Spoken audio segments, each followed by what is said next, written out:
2024년 12월 9일 월요일 말씀과 기도로 하루를 여는 교문리교회 새벽 기도회를 시작합니다. 함께 기도하시겠습니다. 하늘에 계신 아버지 하나님, 오늘도 새 한 주를 허락하심에 감사드립니다. 어느새 한 해를 마무리하는 12월이 되었습니다. 한 해를 돌아보니 정말 시간이 빠르게 지나갔습니다. 바쁘게 열심히 살아오기는 하였는데 무언가를 쌓아 올린 것인지 잘해 나가고 있는 것인지 허무함이 찾아옵니다. 주님, 저희들의 삶에 하나님이 안 계신다면 아무 의미가 없음을 고백합니다. 세상의 것들은 영원하지 않고 없어질 것들임을 알면서도 그것들을 위해서만 살아온 저희들을 불쌍히 여겨주시고 하나님과 함께 영원한 것들을 바라보며 살아가는 저희들의 삶이 되도록 이끌어 주시옵소서. 오늘의 삶이 쓸데없는 것에 허비되는 것이 아니라 하나님께로 한 걸음 나아가는 귀중한 시간 되게 하여 주시옵소서. 예수님의 이름으로 기도드립니다. 아멘. 성도 여러분 안녕하십니까? 이번 주는 한 주간 부조화 선지자 46장 축복과 저주 파트를 함께 읽으면서 기도로 주님 앞에 나아가 보려고 합니다. 오늘의 말씀 제목은 우선순위입니다. 먼저 하나님의 말씀 여호수아 8장 30에서 31절 말씀을 읽도록 하겠습니다.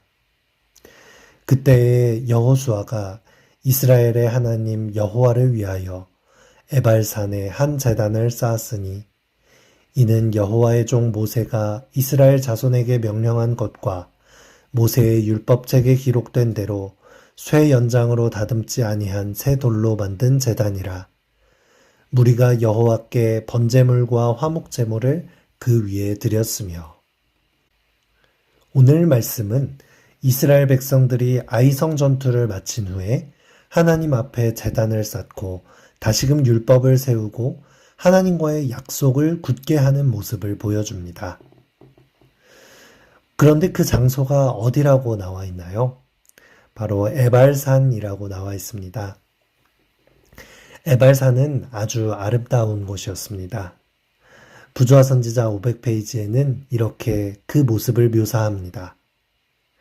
이 엄숙한 의식을 위하여 지정된 장소는 그들의 조상들의 역사와 연관시켜 볼 때에 이미 신성한 곳이었다.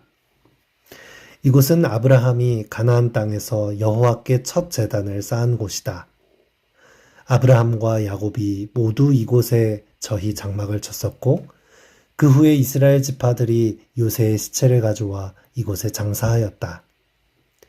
이 선택된 곳은 팔레스틴에서 가장 아름다운 곳이었고 이 장엄하고 감명적인 광경이 벌어지기에 알맞은 장소였다. 아름다운 골짜기와 감람나무 숲으로 점철된 푸른 들은 생수의 샘에서 흘러내리는 시내들이 물을 대줌으로 인하여 이름 모를 야생화들이 보석처럼 피어 불모의 산들 사이에 매혹적으로 펼쳐져 있었다. 이렇게 아름다운 장소에 제단을 쌓는 일은 당연해 보이지만 한 가지 문제가 있었습니다. 그것은 이 에발산은 아직 정복되지 않은 가나안 땅 한가운데에 있는 산이라는 것이었습니다. 이제 막 요단강을 건너서 가나안 접경에 있던 여리고성과 아이성을 함락했는데 가나안 땅 한가운데에 있는 산에서 제단을 쌓고 예배를 드리라는 이 하나님의 명령을 지키는 것이 가능한 일인가요? 어려운 일이겠죠. 앞선 여리고와 아이성 전쟁으로 인해서 가나안 땅의 많은 사람들이 이스라엘을 주목하고 있었을 것이고 전쟁을 대비하기 시작했을 것입니다.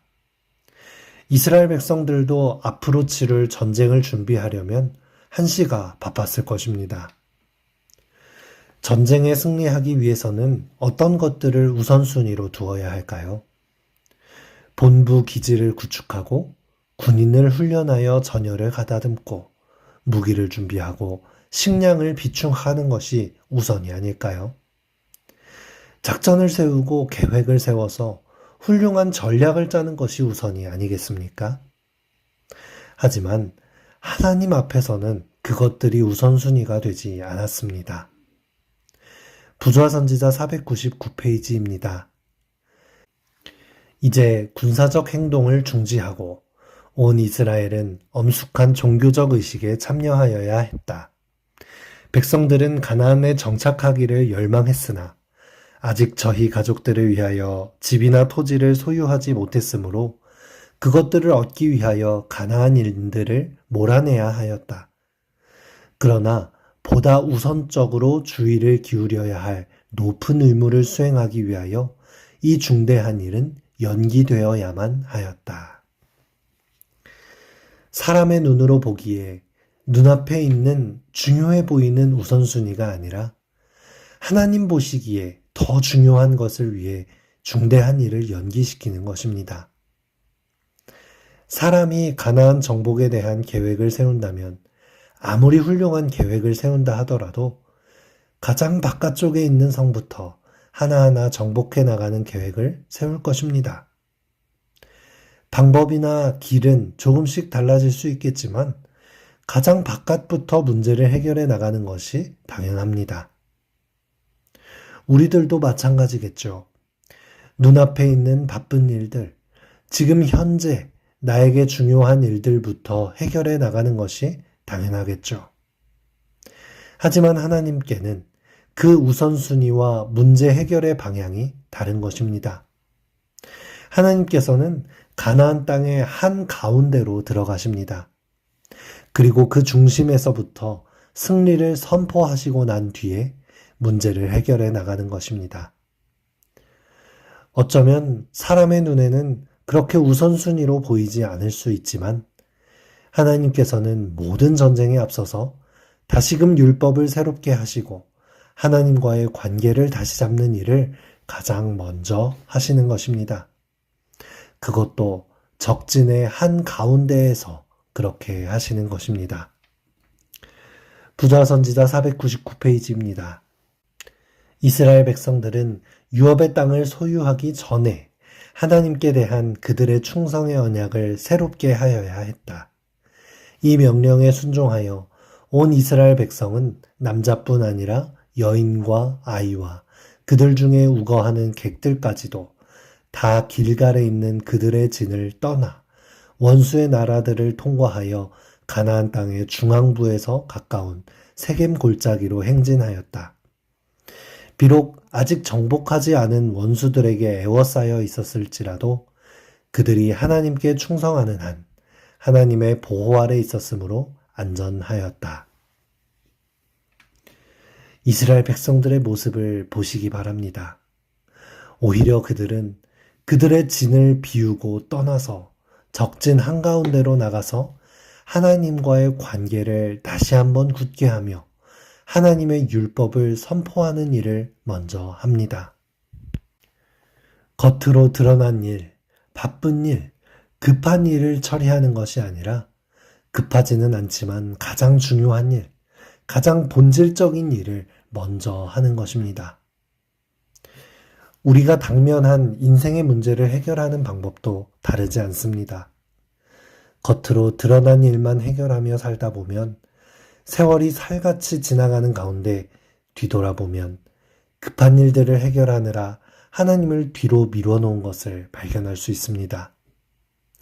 이것만 해결하고 이것만 끝나고 이것만 이뤄낸 뒤에 하나님을 만날 거야 라고 계획을 한다면 우리는 절대 하나님께 나갈 수 없습니다.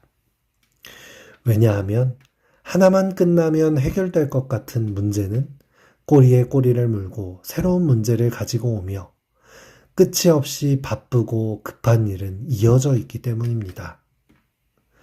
여기까지만 올라가고 성취하면 만족이 있을 것 같지만 오르고 올라도 끝이 없는 것이 인간의 욕심이기 때문입니다.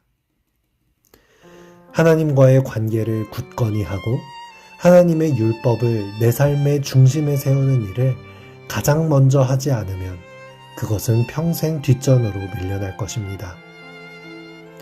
가나안 정복을 앞두고 적진의 한 가운데로 나아가 재단을 쌓았던 하나님의 문제 해결 방법을 우리에게도 적용할 수 있으면 좋겠습니다. 문제에 휩싸여 문제에 매몰되어 할 수 있을까? 할 수 없을까? 전전긍긍하는 것이 아니라 하나님과 함께 먼저 문제의 한가운데에 승리의 깃발을 꽂고 승리를 향해 나아가는 우리의 삶이 된다면 어떨까요? 우리의 인생은 언제나 승전가를 부르며 당당하게 전진하는 모습이 될 것입니다. 오늘도 우리 삶의 가장 우선순위의 자리에 하나님을 모시고 승리하시는 우리 모두가 되기를 바라겠습니다. 이 아침 함께 기도할 제목입니다.